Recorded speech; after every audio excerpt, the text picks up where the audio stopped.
হাওয়া ফেলাখর খড়া হো যায়গা, আর পেছন থেকে গান আসবে যে ধূপ সে নিকল কে। এটা রোমান্টিক পোয়েম। তোর আগে পর্যন্ত সে নিজের প্রেমিকাকে বলে উঠতে পারেনি যে সে তাকে ভালো। দিলবালে দুলহানিয়া লে যায়েঙ্গে রাজ, আমি কি রাজ, ও কি সিমরন, তাহলে বাবাটা কি হলো? বাবাটা অমলেশপুরি না? ইয়েস, বাবাটা অমলেশপুর। কবি এখানে গ্রীষ্মকাল আর শীতকালকে পরস্পরের সাথে তুলনা করেছে। কাকে? কবিতায় বিভিন্ন সময়ে বিভিন্ন রকমের গায়ক, অরিজিৎ সিং, ইয়ো হানি সিঙ্গার, বিভিন্ন সময় বিভিন্ন ধরনের গায়ক দেখা যাবে। Hello friends, good day to all and warm welcome to my class again. This is Rahat and you are watching Legacy of Library. আজকে আমাদের আলোচ্য বিষয় বিশ্ব সাহিত্যের সেরা কবিতাগুলোর মধ্যে একটা অন্যতম কবিতা, দ্য পোয়েট্রি অফ আর্থ। কে লিখেছেন? John Keats. জন কিটস লিখেছেন দ্য পোয়েট্রি অফ আর্থ। এটা ক্লাস 12 এর সর্বশেষ কবিতা, যার পর দ্য প্রপোজাল নাটক শুরু হয়। তাহলে আমরা এই কবিতাটাকে ভালো করে বোঝার চেষ্টা করব। তার আগে অবশ্যই তোমরা লাইক, সাবস্ক্রাইব, শেয়ার এবং কমেন্ট করো, যাতে আমরা আরো এগিয়ে যেতে পারি। অনেকেই রয়েছো যারা ভিডিওটা দেখছো, নিজেরা উপকৃত হচ্ছ, কিন্তু আমাদের পাশে না থেকে লেফট নিয়ে নিচ্ছ বা ভিডিওটাকে স্কিপ করে চলে যাচ্ছ। যদি তোমাদের ভিডিওটা উপকার স্বরূপ হয়ে থাকে তাহলে অবশ্যই তোমরা সাবস্ক্রাইব করো, লাইক করো, কমেন্ট করো, যাতে আমরা উপকৃত হই, যাতে আমরা অনুপ্রাণিত হই। বোঝা গেল? এবার আমি সরাসরি কবিতার মধ্যে ঢুকবো। তার আগে বলি, আমি আজকের ভিডিওতে কবির ইন্ট্রোডাকশন বা কবিতার ইন্ট্রোডাকশন, কবিতা প্রথমে যে কবির ইন্ট্রোডাকশন আর কবিতার ইন্ট্রোডাকশন থাকে সেটাকে আমি অযথা পড়ে তোমাদেরকে শোনাবো না। আমি তার থেকে ইম্পর্টেন্ট পয়েন্টগুলোকে বের করে এনেছি, যেখান থেকে প্রশ্ন আসে সেগুলোকেই আমি তোমাদের সংক্ষেপে বলবো এবং তারপর ঢুকবো কবিতায়, কবিতার মূল বিষয়বস্তুতে। আমি কথা দিচ্ছি, ইউটিউবে যত ভিডিও রয়েছে আশা করছি কবিতা বা তোমাদের বিভিন্ন ক্লাস সম্পর্কিত ভিডিও খুব কমই রয়েছে, তবে যে কটি রয়েছে তার চেয়ে আমার ভিডিও একেবারেই ইউনিক হতে চলেছে। এবং আমি কথা দিচ্ছি, আমার নিশ্চয়তা এই ভিডিও দেখার পর তোমাদের আর কোনো ক্লাস করার প্রয়োজনই হবে না। একেবারে কবিতাটা জলের মতো তোমাদের চোখের সামনে উদ্ভাসিত হবে। কোথাও কোনো সমস্যা থাকবে না, কোথাও কোনো প্রশ্ন থাকবে না। আমাকে প্রশ্ন না করেই তোমাদের মনে জাগা সমস্ত উত্তরকে আমি তোমাদেরকে রিপ্রেজেন্ট করব। বোঝা গেল? তাহলে আসা যাক ক্লাসের শুরুতে। আমি বললাম প্রথমেই আমি কয়েকটা পয়েন্ট লিখবো, যে পয়েন্টগুলো কবির ইন্ট্রোডাকশন বা কবিতার ইন্ট্রোডাকশন বা বিভিন্ন কবিতার মেইন যে পার্ট রয়েছে তার বাইরে থেকে আসে, এমন কিছু পয়েন্ট লিখবো, তারপর কবিতার মধ্যে ঢুকবো। দেখো, আজকে তোমাদের জন্য 3টে ব্ল্যাক কালির মার্কার। আগের দিন সমস্যা হচ্ছিল তাই না? তো আজকে 3টে ব্ল্যাক কালির মার্কার। তাহলে আসা যাক কাজে, অযথা না বকে। তাহলে প্রথম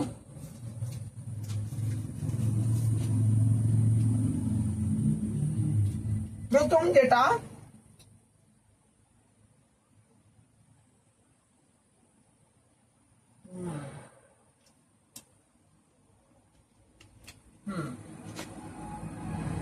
প্রথম পয়েন্ট যেটা সেটা হলো Petrarch and sonnet.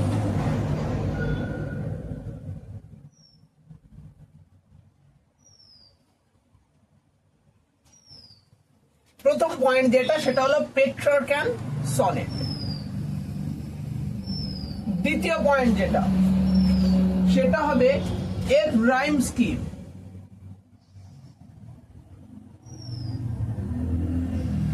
Rhyme scheme এটা কার? এইগুলো সব যার হচ্ছে দেওয়া হলো the poetry of earth. The poetry of earth.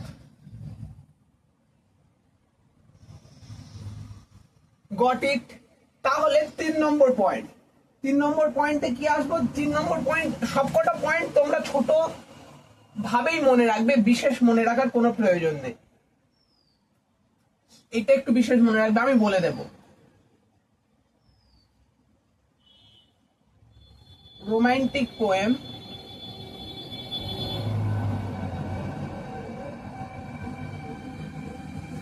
Second generation হলো। এরপর যেটা আসবে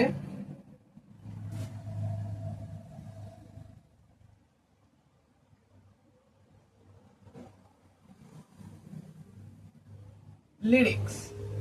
চারটে পয়েন্ট যদি আমরা জানি কবিতার, আর বাইরে থেকে তেমন প্রশ্ন পড়ে না। প্রথম হলো Petrarch and sonnet. Petrarch and sonnet কি সেটা আমাদের সর্বপ্রথম জানতে হবে। আমরা আগেও দুটো সনেট পড়ে এসেছি ক্লাস 12 এ, টোটাল 3টে সনেট। একটা হলো দ্য পোয়েট্রি অফ আর্থ, একটা হলো অ্যাসলিপ ইন দ্য ভ্যালি, আর তৃতীয় হলো shall I compare thee to a summer's day, sonnet number 18, car? William Shakespeare. তাহলে আমরা যে সনেটটা পড়ছি এটা হলো পেট্রার্ক অ্যান্ড সনেট। দুটো সনেটের দুটো প্রকারভেদ, একটা হলো পেট্রার্কান আর একটা হলো শেক্সপিয়ার। বোঝা গেল? তাহলে আমরা আগেও একটা সনেট পড়েছিলাম যেটা হলো অ্যাসলিপ ইন দ্য ভ্যালি, সেটাকে আমরা বলেছিলাম ইটালিয়ান সনেট, তাই না? ইটালিয়ান সনেট সেটা কি? সেটা হলো পেট্রার্কান সনেটেরই একটা প্রকারভেদ। সেটা হলো পেট্রার্কান সনেটেরই একটা প্রকারভেদ। আমাদের ইটালিয়ান সনেট যেটা রয়েছে অ্যাসলিপ ইন দ্য ভ্যালি। তাহলে এবার দেখো, আমি একটা ছোট করে পার্থক্য বলে দিই, যে তোমাদের মনে প্রশ্ন জাগে যে পেট্রার্কান সনেট আর শেক্সপিয়ারিয়ান সনেট,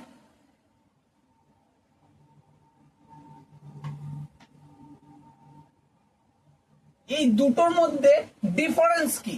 কি দেখে আমরা ডিফারেন্স করব? দেখবে শেক্সপিয়ারিয়ান সনেটের ছন্দ কি ছিল তোমাদের কি মনে আছে? আমি বলেছিলাম ঝগড়া করবে এই ছন্দ দিয়ে। তাহলে সেই ছন্দটা কি ছিল? ছন্দটা ছিল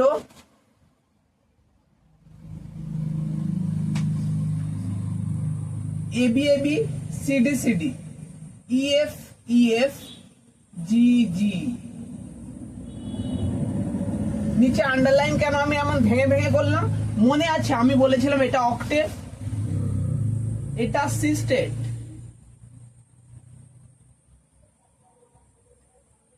আর এটা কাপলেট। এবার যারা shall I compare thee to a summer's day এখনো দেখোইনি, তাদের তো অবশ্যই দেখার প্রয়োজন আছে। আমি আই বাটনের লিংক দিয়ে দেবো, তোমরা ভিজিট করো, সেটা দেখে এসো। আবার যারা অ্যাসলিপ ইন দ্য ভ্যালি দেখোনি, তাদের জন্য আমি ডেসক্রিপশন বক্সের লিংক পেস্ট করে রাখবো, তোমরা যাও, গিয়ে দেখে এসো, কোনো সমস্যা নেই। সব কবিতাগুলোকে জলের মতো আমাদের চ্যানেলে বুঝতে পারবে, এবং বোঝার পর যদি বুঝতে পারো অবশ্যই আমাদেরকে প্রমোট করতে ভুলো না। কেমন ভাবে? তোমাদের বন্ধুদের কাছে আমাদের ছোট ওই যে ঘন্টার মতো বাটনটা রয়েছে, ওটাতে ঘুষি মেলে ওটাতে সাবস্ক্রাইব করে দিয়ে তোমরা আমাদের পাশে থেকো। তাহলে অক্টেভ, কাপলেট, সিস্টেম এর ছন্দ এমন ছিল। প্রথম 8 লাইন 1 2 3 4 5 6 7 8 8 লাইন অক্টেভ, দ্বিতীয় 4 লাইন সিস্টেট, আর লাস্ট 2 লাইন কাপলেট।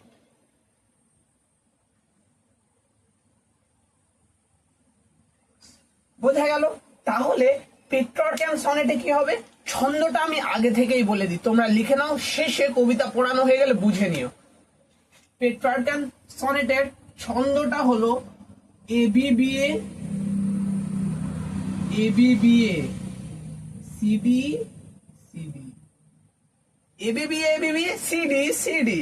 কারোর সাথে ঝগড়া করার হলে এটা বলতে পারো, অথবা রাস্তা দিয়ে কোনো একটা মহিলা আসছে তার সামনে গিয়ে বলবে এবিবিএ এবিবিএ, সিডি সিডি, এবিবিএ এবিবিএ, সিডি সিডি।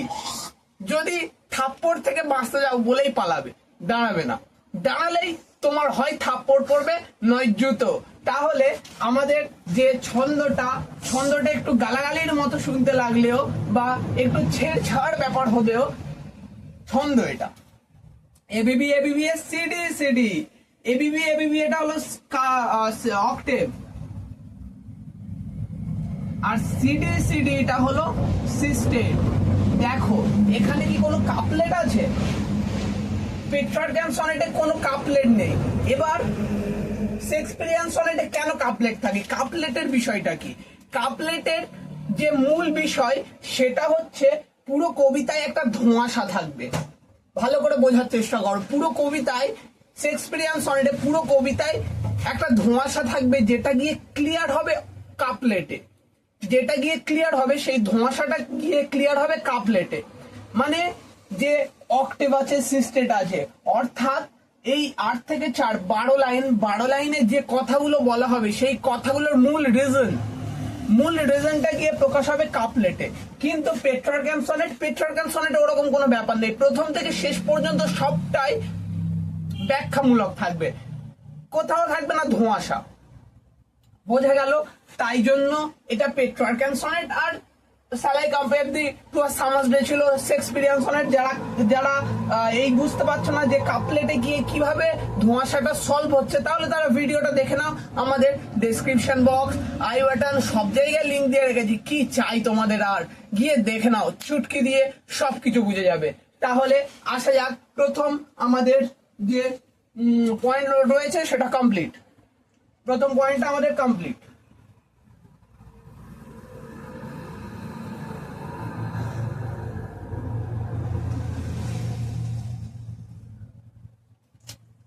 লিখে নিতে পারো ABBA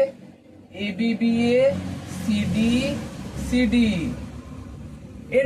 এরপর রাইম স্কিম, এটাই তো রাইম স্কিম, তাই না? রাইম স্কিম তো এটাকেই বলা হয়, এবং রাইম স্কিমকেই ডিপেন্ড করে তো পেট্রার্কাম সনেটটা ভাগ হয়েছে। তাহলে কিছু বলার আছে? রাইম স্কিমেও কিছু বলার নেই, এই রাইম স্কিম লিখে দিয়েছি। তারপর রোমান্টিক পোয়েট সেকেন্ড জেনারেশন, আমাদের জন কিটস হলো সেকেন্ড জেনারেশনের রোমান্টিক পোয়েট। এবার বলবে সেকেন্ড রোমান্টিক পোয়েম মানে কি? रोमांटिक पोएम माने কি?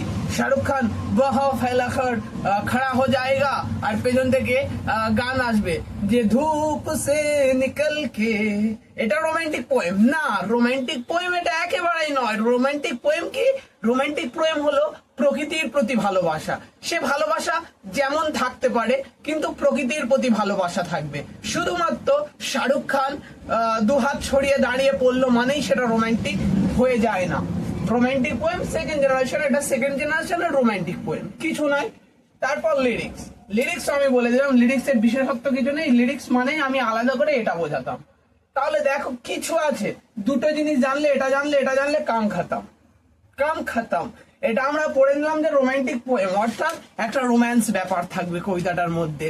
সবাই মেরুদণ্ড সোজা করে চোখ বড় বড় করে তাকাতে শুরু করে দাও, কেননা ক্লাসটা খুব মজাদার হতে চলেছে। তবে মজার আগে একটু দুঃখ দিয়ে দিই, মিষ্টি তো খাবে, মিষ্টি খাওয়ার আগে একটু ঝাল খাও, একটু তেতো খাও, তবে তো মিষ্টির স্বাদটা পাবে, তাই না? তবে তো মিষ্টির স্বাদটা পাবে। তাহলে সেই তেতো জিনিসটা কি, সেই ঝাল জিনিসটা কি? সেটা হলো জন কেটসের জীবনী। জন কেটসের একটু জীবনী বলি। জন কেটস সেকেন্ড জেনারেশনের একজন পোয়েম হলেও মাত্র 25 বছর বয়সে টিবি রোগে পটল তুলেছিল। সরি, ভাষাটা পটল তোলা নয়, ভাষাটা হলো মারা গিয়েছিল। কখনো এদেরকে নিয়ে ঠাট্টা তামাশা করা উচিত নয়। তাহলে টিবি রোগে আমাদের রোমান্টিক পোয়েমস সেকেন্ড জেনারেশনের একটা পোয়েট, কি নাম হলো জন কিটস, যে এর স্রষ্টা। তিনি মাত্র 25 বছর বয়সে মারা গিয়েছিলেন। খুবই কষ্টদায়ক, তাই না? এর চেয়েও কষ্টদায়ক বিষয় কি জানো? সে একটি মেয়েকে ভালোবাসতো। জন কিটস একটি মেয়েকে ভালোবাসতো, যে তার ভালো বন্ধু ছিল। তবে মৃত্যুর আগে পর্যন্ত সে নিজের প্রেমিকাকে বলে উঠতে পারেনি যে সে তাকে ভালোবাসে, যে জন কিটস সেই মেয়েটিকে ভালোবাসে। এটা সে মৃত্যুর আগে পর্যন্ত তার প্রেমিকাকে বলে উঠতে পারেনি। মৃত্যুর আগে পর্যন্ত সে তার প্রেমিকার একটা ভালো বন্ধু ছিল। বোঝা গেল জন কিটসের জীবনীটা? চোখ দিয়ে জল ঝরছে, আমার তো মুখ দিয়ে ঘাম ঝরছে। তাহলে এবার আসবো আমাদের কবিতার মূল বিষয়বস্তুতে। চলো, এটা লেখাই থাক, এতে আমার কিছু যায় আসছে না।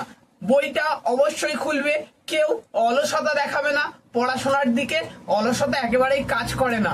যদি অলসতা দেখাও, যদি পড়াশোনার দিকে মন না দাও, তাহলে আর আমার কিছুই বলার নেই। বইটা খুলে বসো।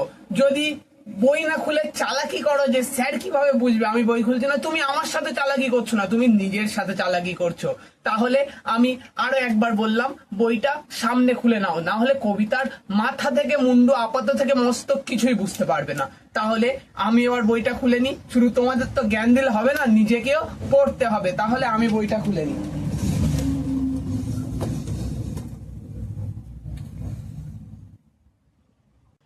তাহলে আমরা কবিতায় চলে এলাম ফাইনালি। এবার আমরা কবিতাটা পড়ার আগে কবিতার একটা ব্যাকগ্রাউন্ড স্টোরি বলবো। যেমন এটা আমার অভ্যাস, আমি প্রত্যেকটা কবিতা পড়ার আগে কবিতার ব্যাকগ্রাউন্ডটা বলে দিই, যাতে তোমরা কবিতার মূল নির্যাসটা নিতে পারো। তাহলে এই কবিতার একটা বিষয়বস্তু বা এই কবিতার ব্যাকগ্রাউন্ড স্টোরিটা কেমন আমি তোমাদেরকে দিয়েই বোঝাবো। যারা স্টুডেন্টসরা ভিডিওটা দেখছো তাদের মধ্যে একটা স্টুডেন্টস, একটা ছাত্র, সে ডায়মন্ড হারবার নদীর তীরে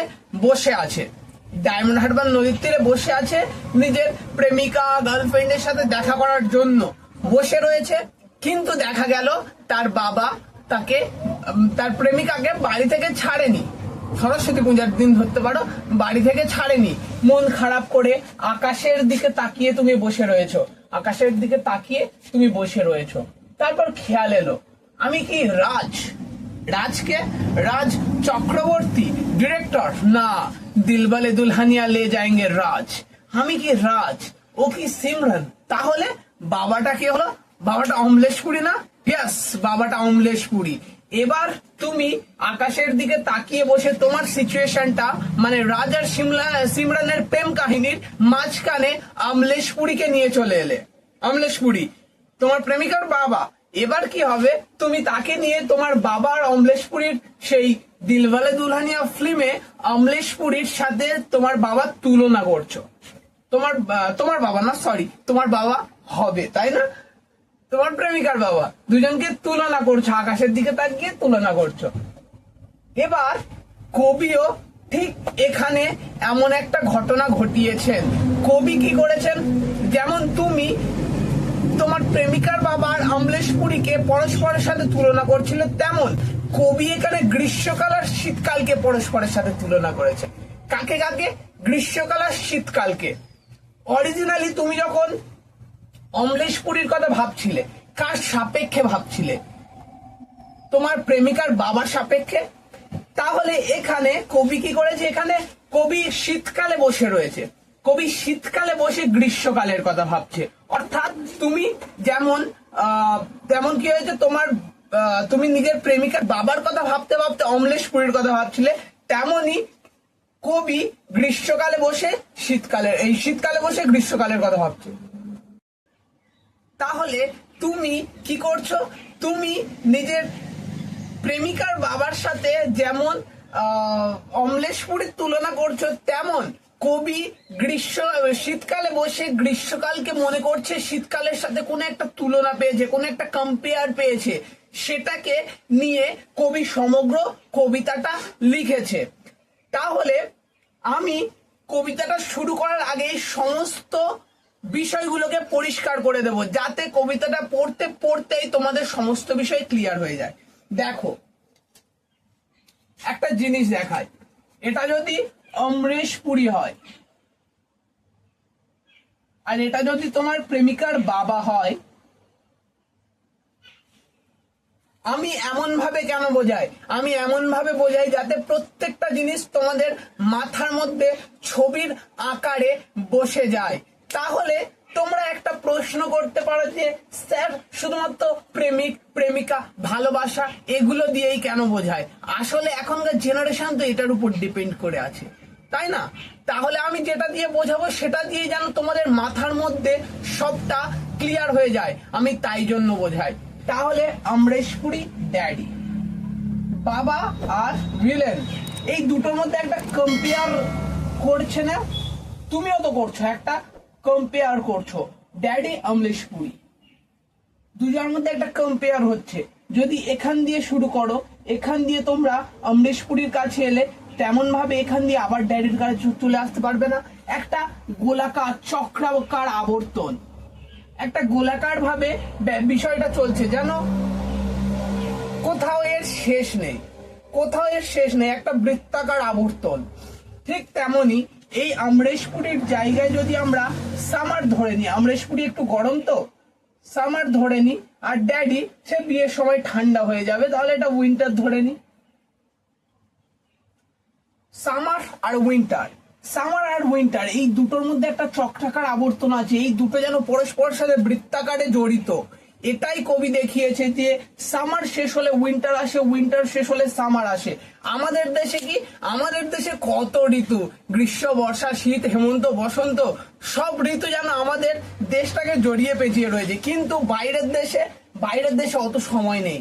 আমরা তো খুব লেজি মানুষ, আমাদের হাতে সময় অগাধ, আমরা সবসময় ল্যাথ খেয়ে বিছানায় পড়ে দিন কাটিয়ে দিই। কিন্তু বাইরের দেশের মানুষেরা তেমন তো করে না, ওদের অনেক কাজ আছে, তাই ওরা ঋতুকে নিয়ে বেশি ভাবেনি, ওদের দুটোই ঋতু, সামার উইন্টার। এই জন্যই এই কবিতাটাকে বলা হচ্ছে the poetry of earth, the poetry of earth. The poetry of আর্থ বলা হচ্ছে। দ্য পোয়েট্রি অফ আর্থ কেন বলা হচ্ছে? কেননা এটা যেন প্রকৃতির গান, প্রকৃতির গান যেন এই দুটো ঋতুর মধ্যেই সীমাবদ্ধ। একবার সামার থেকে উইন্টার আসবে, আবার উইন্টার থেকে সামার যাবে, কোথাও এর শেষ নেই, প্রকৃতির গানের কোনো শেষ নেই। এটা কবিতার প্রথম লাইনেই বলে দেবে। দেখো, the poetry of earth is never dead, কবিতার গান কখনো শেষ হয় না, এটাকেই গান বলা হচ্ছে। গান কেন বলা হচ্ছে? তোমরা দেখতে পাবে এই কবিতায় বিভিন্ন সময়ে বিভিন্ন রকমের গায়ক, অরিজিৎ সিং, ইয়ো হানি সিঙ্গার, বিভিন্ন সময় বিভিন্ন ধরনের গায়ক দেখা যাবে। যেমন পাখি গ্রীষ্মকালে দেখা যাবে, ক্রিকেট দেখা যাবে শীতকালে। ক্রিকেট মানে ক্রিকেট খেলা ভেবো না, ক্রিকেট খেলা নয়, কি সেটা পরে বলবো। গ্রাস হপারও দেখা যাবে গ্রীষ্মকালে। বিভিন্ন ধরনের গায়ক বিভিন্ন সময় গান করতে আসবে, তাই বলছে the poetry of earth.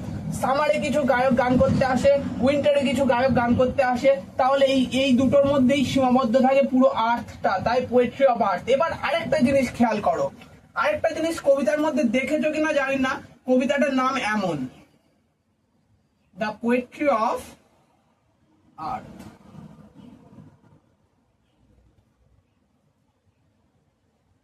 The poetry of আর্থ তাহলে হলো। এবার আমরা কবিতায় ঢুকবো। কবিতাটা দারুণ মজাদার হতে চলেছে, কেননা তুমি অমলেশপুরীর সাথে তোমার প্রেমিকার বাবা, তোমার শ্বশুর মশাইকে তুলনা করছো।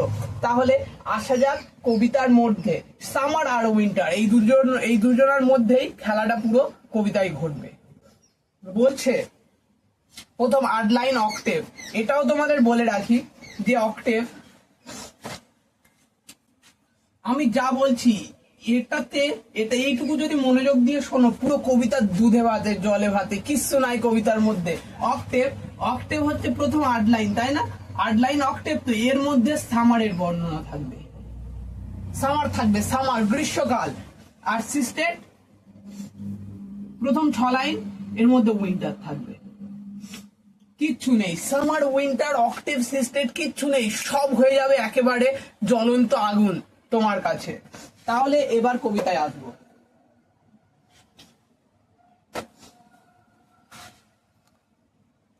বলছে the poetry of earth is never dead. আমি বললাম না পৃথিবীর গানের কখনো শেষ হয় না, পৃথিবীর কবিতা, গান কেন বলছি, কবিতা, পৃথিবীর কবিতার কোনো শেষ নেই। এইটাই যদি কবিতা হয়, সামার উইন্টার, যদি বিভিন্ন গায়ক গান করতে আসে সামার থেকে উইন্টার, উইন্টার থেকে সামার, দেখবে অনেক ধরনের কীর্তন হয়ে থাকে।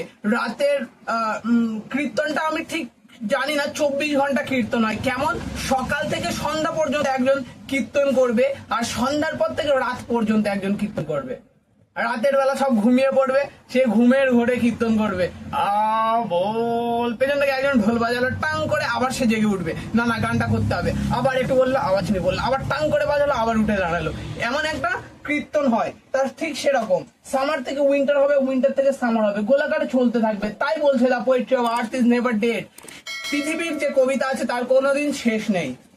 When all the birds are faint with the hot sun, যখন পৃথিবীর সমস্ত পাখিরা ক্লান্ত হয়ে পড়ে সূর্যের তেজে, মানে কি সূর্যের তেজ মানে গ্রীষ্মকাল। when all the birds are faint with the hot sun, faint মানে কেমন হতে পারে, faint মানে টায়ার্ড। অনেক সময় ভোকাবুলারিক্যাল ওয়ার্ড তোমাদের পরীক্ষার মধ্যে দেয় যে ফেইন্ট মানে কি, ফেইন্ট মানে এটা লিখে রাখতে পারো যে ফেইন্টের যে সিনোনিম আছে ফেইন্ট, ফেইন্টের যে সিনোনিম আছে সেটা কি টায়ার্ড হয়, আর কি হয়, আর হয় ওয়ারি, ওয়ারি টায়ার্ড আর ওয়ারি, মূর্ছা যায় বা শক্তি হারিয়ে ফেলে, তার শরীরে আর শক্তি নাই। তো কি বলছে, when all the birds are faint with hot sun, যখন সূর্যের গরম তেজে পাখিরা একেবারে মূর্ছা যায়, একেবারে ক্লান্ত হয়ে পড়ে, and hide in cooling trees, এবং কি করে, এবং যে গাছ রয়েছে গাছের নিচে শীতল বাতাস থাকে তো সেখানে গিয়ে তারা আশ্রয় নেয়। পাখিগুলো গিয়ে গাছের মাথায় আশ্রয় নিচ্ছে, একটা গাছ রয়েছে গাছের মাথায় পাখিগুলো গিয়ে আশ্রয় নিচ্ছে। Voice will run from hedge to hedge, মানে অরিজিৎ সিং গান করছিল, কোন একটা গান করছিল, কি গান করবে, ওই ঝুমে জো পাঠান, কোন একটা গান করছিল, ঝুমে জো পাঠান। তা একটু তেজফুল গান তো, তা গান করতে করতে সে ক্লান্ত হয়ে গেছে, ক্লান্ত হয়ে ব্যাক স্টেজে চলে গেছে, মানে পাখিটা ক্লান্ত হয়ে গাছে গিয়ে বসে পড়েছে গান করতে করতে। এরপর এন্ট্রি নেবে হানি সিঙ্গার, কি বলছে, voice will run from hedge to hedge. এবার হানি সিঙ্গারের এন্ট্রি, আবির্ভাব, একটা কণ্ঠস্বর কি করছে, হেজ টু হেজ, ঝোপঝাড় থেকে ঝোপঝাড়ে একটা কণ্ঠস্বর শোনা যাচ্ছে। দেখবে ফিল্ম লাইক বাদশাহ শাহরুখ খানের, যখন শাহরুখ খানের এন্ট্রি হবে পেছন থেকে বিভিন্ন গান বাজবে না, বিভিন্ন এন্ট্রিটাকে আরো দারুণ করে দেখানো হবে, তেমন ভাবে এখানে বলছে voice will run from hedge to hedge. প্রথমে হানি সিঙ্গার আসছে না, প্রথমে তার গলার কণ্ঠস্বর চারিদিকে প্রতিধ্বনিত হচ্ছে, তারপর তো হিরো এন্ট্রি নেবে। তাহলে a voice will run from hedge to hedge, ঝোপঝাড় থেকে ঝোপঝাড়ে একটা ভয়েস চলাফেরা করছে। About the new mown mead মানে কি, সদ্য কাটা তৃণভূমি, নিউ মানে সদ্য, আর মৌন মানে কি ট্রিমড মানে কাটা না, দাড়ি ট্রিমড করে, ট্রিমড কাটা, মৌন মানে মিট মানে তৃণভূমি, নিউ মৌন মিট মানে তৃণভূমি।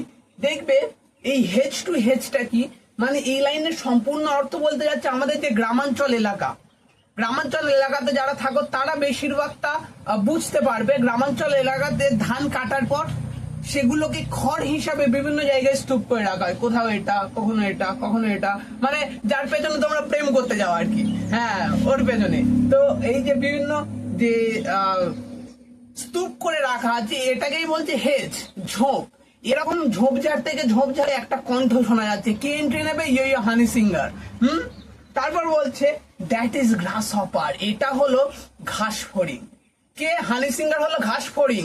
এবার অরিজিৎ সিং ক্লান্ত হয়ে গেছে, এবার হানি সিঙ্গার এন্ট্রি নিয়েছে, এবারও গান করবে, তাহলে এটা হলো ঘাস ফড়িং। He takes the lead in summer luxuries, এবার সে স্টেজে নিজের রাজত্ব ফলাবে। অরিজিৎ সিং তো আর না, এবার সে একাই রাজত্ব করবে। He takes the lead in summer luxuries, এবার সে এই গ্রীষ্মকালের মধ্যে নিজের রাজত্ব ফলাবে এই গ্রীষ্মকালে। He has never done with his delights, সে কখনোই তার তেজ, হানি সিঙ্গারের যে তেজ রয়েছে, বা হানি সিঙ্গার না, এখানে গ্রাস হপার, ঘাস ফড়িং এর যে তেজ রয়েছে সে তেজ যেন কখনো ফুরায় না। For when tired out with fun, যখন সে ক্লান্ত হয়ে যায়, সকলের তো একটা ক্লান্তি আছে, যখন হানি সিঙ্গার বা আমাদের গ্রাস হপার ক্লান্ত হয়ে যায়, সে কি করে, he rest at ease beneath some pleasant weed, at ease মানে আরামে, সে বিশ্রাম নেয় আরামে, বিনিথ সাম প্লেজেন্ট উইট, সে যে আগাছা রয়েছে আগাছার নিচে সে বিশ্রাম নেয়। হানি সিঙ্গার তো আগাছার নিচে বিশ্রাম নিতে পারবে না, ওটা ঘাস ফড়িং আগাছার নিচে বিশ্রাম নেয়। তবে লাইনটা দেখেছো, he has never done with his delight, সে কখনো ক্লান্ত হয়ে পড়ে না। অর্থাৎ কি বলছে, অর্থাৎ অনেকজন দেখবে পিকনিক করলে বিভিন্ন ধরনের ডিজে বক্স বাজে তো, সেখানে ডান্স করতে করতে অনেক ক্লান্ত হয়ে গেল, ক্লান্ত হয়ে পড়ার পর কেউ গিয়ে দেখবে বসে পড়েছে, ক্লান্ত হয়ে পড়ার পর কিছু মানুষ গিয়ে বসে পড়েছে, কিছু মানুষ লেজ দিয়ে শুয়ে পড়েছে, চিৎপাত হয়ে শুয়ে পড়েছে, কিছু মানুষ জিভ দিয়ে কুকুর যেমন দেখেছে লালাজ হচ্ছে। আর কিছু মানুষ রয়েছে, এমন কিছু মানুষ থাকে যারা ক্লান্ত হয়ে চেয়ারে বসে পড়ে যায় তাও নাচবে, হয় হয়। কিছু মানুষ রয়েছে যারা বসে পড়েও নাচতে থাকে। এই সব মানুষদের মধ্যেই গ্রাস হাপার পড়ে বা কে পড়ে বা আমাদের হানি সিঙ্গার পড়ে। কি করছে, সে ক্লান্ত হয়ে আগাছার নিচে বসে পড়েছে, তাও তার ক্লান্তি যেন নেই, সে বসে বসে নাচছে, মানে বসে বসে গান করছে। সামারের পর্ব শেষ, 8 লাইন হয়ে গেল। এবার আমরা যাব উইন্টারে, এবং শেষে দেখবে কবির ছবি শেষে দেখবে যে কবি কোথায় বসে রয়েছে, কোথায় বসে কি কবিতাটা লিখছে। কারণ আমি বলে দিয়েছি তুমি কোথায় বসে রয়েছো, তুমি ডায়মন্ড হারবার নদীর তীরে বসে রয়েছো, আকাশের দিকে তাকিয়ে তুমি নিজের শ্বশুর মশাইয়ের সাথে আমরেশপুরীর তুলনা করছো, নিজেকে রাজ ভাবছো, দিলবালে দুলহানিয়া লে যায়েঙ্গে, আর ওদিকে সিমরান ভাবছো তোমার প্রেমিকাকে। যাই হোক, তাহলে এবার আমাদের সামার পর্ব শেষ, এবার আমরা উইন্টারে যাব। উইন্টারে কি বলছে, উইন্টার শুরু হওয়ার আগে মানে প্রথম অক্টেভ শেষ হলো এবিবিএ কেমন দেখো, ডেট প্রথম লাইনটা এ ধরলে তারপরের লাইনটা বি ধরবো, সামার সান বি ধরলাম, তারপরেরটা দেখো সানের সাথে রানের মিল আছে না, সান রান, তাই এবিবিএ। প্রথমটাতে এ ধরেছি,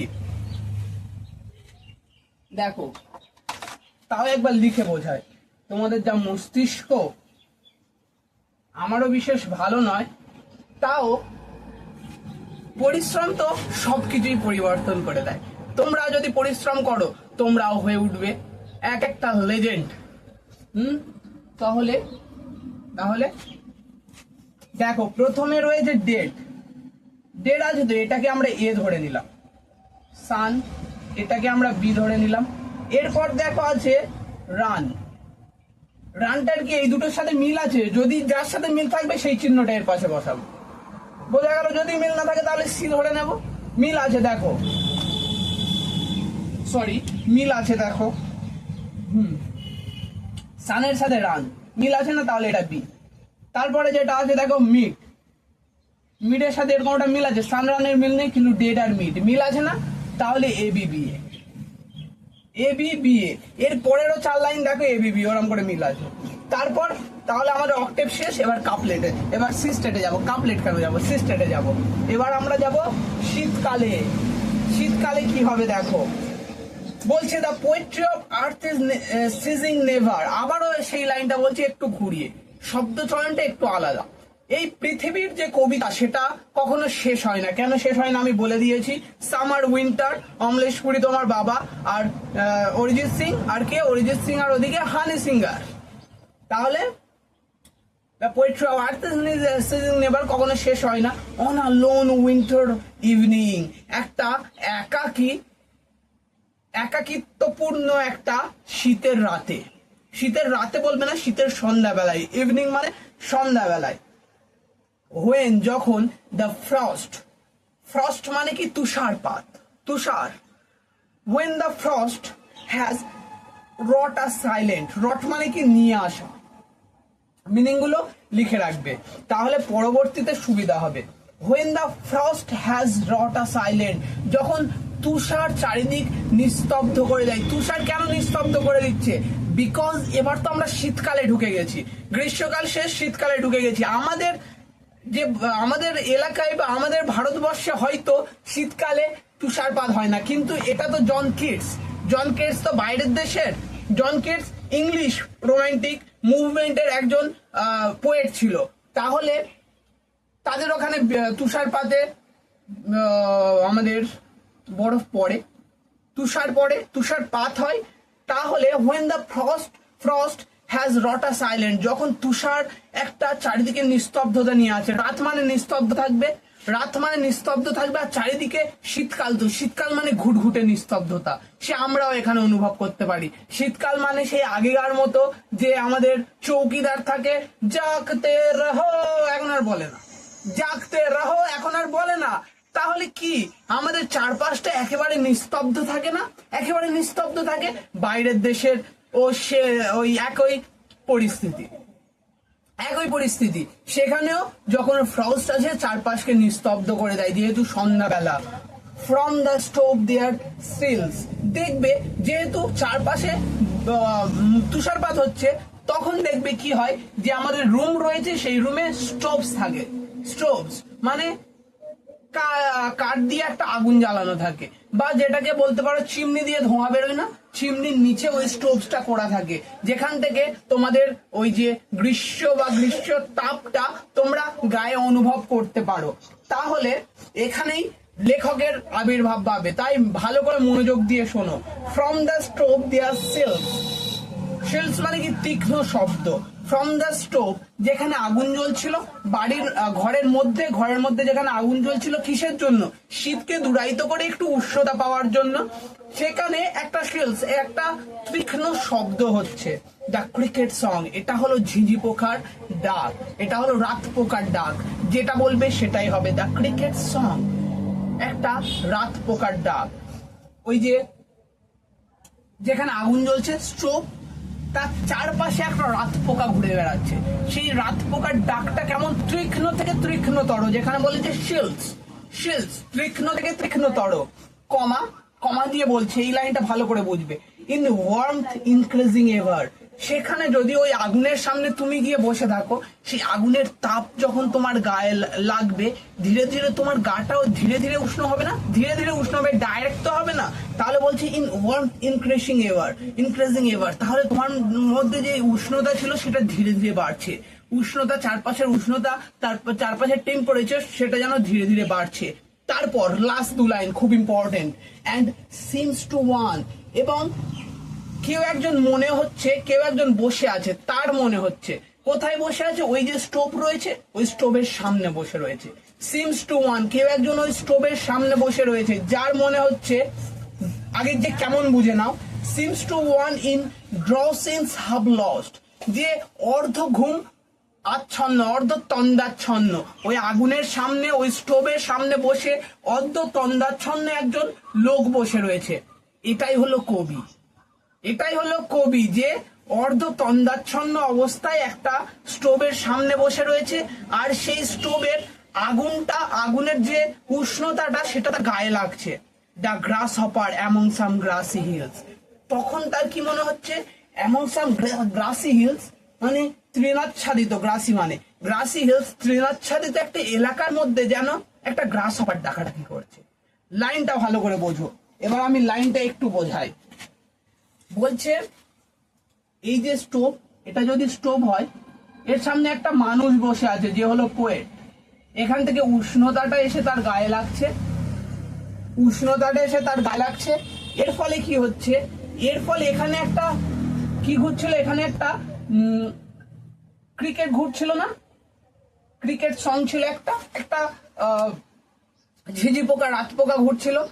তাহলে যখন এই স্টোভের উষ্ণতাটা পোয়েটের গায়ে লেগেছে, সে তো অন্ধ তন্দাচ্ছন্ন, তার যে চেতনা সেটা অর্ধেক খোলা আছে, অর্ধেক সে ঘুমের ঘোরে। সে ওই ঘুমের ঘোরে অনুভব করছে, যেহেতু এই উষ্ণতাটা তার গায়ে লাগছে, সে অনুভব করছে সে শীতকালে নেই, সে গ্রীষ্মকালে চলে এসছে। কোন কালে? গ্রীষ্মকালে চলে এসছে। এবং এই যে আগুনের চারপাশে ক্রিকেট সং শোনা যাচ্ছিল না, ঝিঝি পোকার ডাক, রাত পোকার ডাক, সেটা যেহেতু চারপাশ, তার মনে হচ্ছে গ্রীষ্মকালে, সে শীতকালে নেই। অতএব প্রতিবর্ত ক্রিয়া হিসাবে এই যে আগুনের চারপাশে ক্রিকেট সং শোনা যাচ্ছিল, ঝিঝি পোকার ডাক, সেটা মনে হচ্ছে তার কি? সেটা মনে হচ্ছে গ্রাস হপার, মানে ঘাস ফড়িং এর কণ্ঠস্বরটা তার, এই আমার ক্রিকেট সং রাত পোকার কণ্ঠস্বরটা তার অনেকটা ঘাস ফড়িং এর কণ্ঠস্বর মনে হচ্ছে। কেন মনে হচ্ছে? কেননা তার চারিদিকে আর শীতকালের অনুভূতি নেই, আগুনের মধ্যে যে উষ্ণতা আছে সেটা তার গায়ে লাগার ফলে সে যেন একটা উত্তেজিত একটা তাপ অনুভব করছে নিজের শরীরে, যার ফলে সে ক্রিকেটটাকে ভাবছে গ্রাস হপার। বোঝা গেল? একেবারে জলের মতো বুঝে নেওয়ার কথা তোমাদের। তাহলে